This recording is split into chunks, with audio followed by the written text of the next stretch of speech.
Break news చూస్తున్న మెదక్ జిల్లా Congress SC cell నాయకుడు అనిల్ శరీరంలో 4 బుల్లెట్లున్నాయని మెదక్ జిల్లా ఎస్పీ శ్రీనివాసరావు తెలిపారు.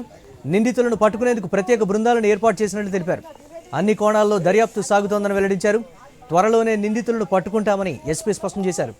మృతుని శరీరంలో 4 బుల్లెట్లు ఉండడంతో ఫోరెన్సిక్ నిపుణుల ఆధ్వర్యంలో గాంధీ ఆసుపత్రిలో పోస్టుమార్టం నిర్వహించారు. నిందితులు 2 మీటర్ల దూరం నుంచి కాల్పులు జరిపినట్లు వైద్యులు నిర్ధారించారు.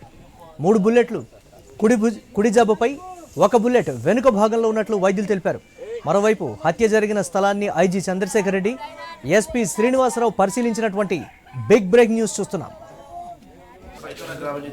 అనిల్ అనే వ్యక్తి నిన్న కాల్పుల ద్వారా హత్యకు గురడం జరిగింది. సాయంత్రం ప్రిన్సిపల్గా గ్రామస్తులంతా అది యాక్సిడెంట్ ద్వారా జరిగిందని అంటున్నారు. యాక్సిడెంట్ అని చెప్పి మనం కంప్లైంట్ చేయడం జరిగింది. ఇమీడియట్గా బాడీ షిఫ్ట్ చేశాము గవర్నమెంట్ హాస్పిటల్కి. చేసిన క్రమంలో మనం మన ఎస్ఐ వాళ్ళు గమనించినప్పుడు అవి బుల్లెట్ గాయాలు అనిపించినాయి. అంటే ఇమీడియట్గా మళ్ళీ ఒకసారి వచ్చి కన్సర్న్కి వచ్చి సెట్ చేశాము. సెట్ చేసిన క్రమంలో మనకు 4 ఎంపీ కార్టేజ్ లభించింది. సో దీన్ని బట్టి ఇది ఫైరింగ్ కావాలని మాకు తెలిసినట్టు మనం నిర్ధారించాము. మెదక్ జిల్లా కాంగ్రెస్ ఎస్సీసీఎల్ నాయకుడు అనిల్ శరీరంలో 4 బుల్లెట్లున్నాయని మెదక్ జిల్లా ఎస్పీ శ్రీనివాసరావు తెలిపారు. దీనిపై మరిన్ని అప్డేట్స్ మా కరెస్పాండెంట్ ప్రవీణ్ అందిస్తారు. ప్రవీణ్, 2 మీటర్ల దూరం నుంచే షూట్ చేసినట్టుగా కూడా వైద్యులు చెప్తున్నటువంటి ప్రస్తుత పరిస్థితి, నిందితులను పట్టుకునేందుకు ప్రత్యేక బృందాలు కూడా ఏర్పాటు చేసి అంటున్నారు. అప్డేట్స్ ఏంటి ఓవరాల్గా? మురళి, మనం చూసుకుంటే జోగిపేట ప్రధాన రహదారి పైన నిన్న సోమవారం రాత్రి కాంగ్రెస్ నేత అనిల్ అనుమానాస్పదంగా మృతి చెందిన సంగతి తెలిసిందే. అయితే మండలంలోని పైతార గ్రామానికి చెందినటువంటి మారెల్లి అనిల్ జిల్లా కాంగ్రెస్ పార్టీ ఎస్పీసీఎల్ ప్రధాన కార్యదర్శిగా కొనసాగుతున్నారు. అయితే మెదక్ నుంచి స్వగ్రామానికి కారులో ఆయన ప్రయాణం అయినప్పుడు ఆ చిన్నగనపూర్ విద్యుత్ సబ్స్టేషన్ వద్దకు రాగానే కారు అదుపు తప్పి పక్కనే ఉన్న కల్వర్టుకు ఢీకొట్టింది.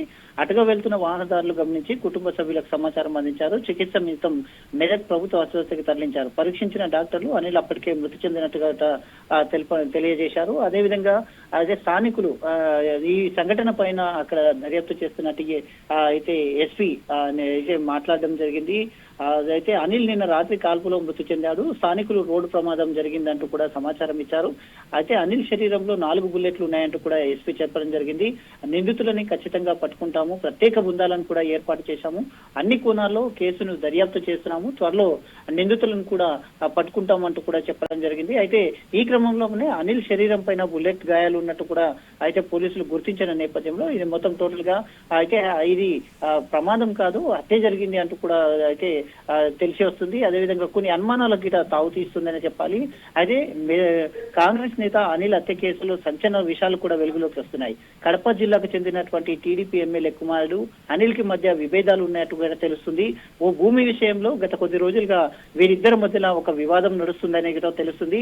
ఆ టీడీపీ ఎమ్మెల్యే కుమారుడు వద్ద నుంచి అనిల్ 80 లక్షలు తీసుకున్నట్టుగా కూడా అక్కడ కొద్ది సమాచారం అయితే వస్తుంది. ఘటనా స్థలంలో ఉన్న బెంజ్ కారు కూడా ఆ టీడీపీ ఎమ్మెల్యే కుమారుడేనని పోలీసులు కూడా అంటున్నారు. కాబట్టి గత 5 నెలలుగా బెంజ్ కారు అనిల్ వద్దనే ఉంటుంది అంటూ కూడా చెప్తున్నారు. కాబట్టి ఈ అనుమానాలు మొత్తం టోటల్ గా ఈ కేసుకు సంబంధించి పలు అనుమానాలను తావిస్తుంది. కాబట్టి ఖచ్చితంగా ఎస్మీ నిందితులను పట్టుకుంటున్నామని చెప్తున్నారు. ప్రత్యేక బృందాలు ఏర్పాటు చేశారు. కాబట్టి త్వరలో నిందితులను పట్టుకుంటే గానీ మరి ఇంకా కొన్ని సమాచారం అయితే రావాల్సి ఉంటుంది. Murali, right, thanks for updates Praveen.